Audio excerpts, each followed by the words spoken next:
My next recollection would be Jim Blitz. The Blitz, yes. Yeah. And that was a terrible time. I think they always know what Blitz means. Yeah, Blitz means when the war and your house and your town. The German bombers coming over every other night. Yeah, it was shocking. So we were bombed completely out.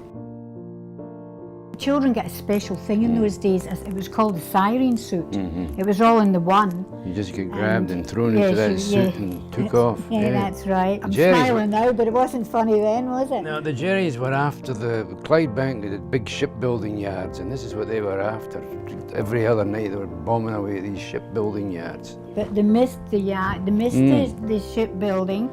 Yeah, the highway further up the hill from the river, and it had been raining, and the German flyers were getting the reflection of the road, and they thought that was the river, and a lot of the bombs hit the road instead of hitting the shipyards, which is...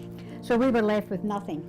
And it was flattened. Clydebank was absolutely flattened during the war. The sad bit was, my mum couldn't find my dad, and she was really, really worried. She walked with my sister and I along the canal, and she was going to jump in the canal.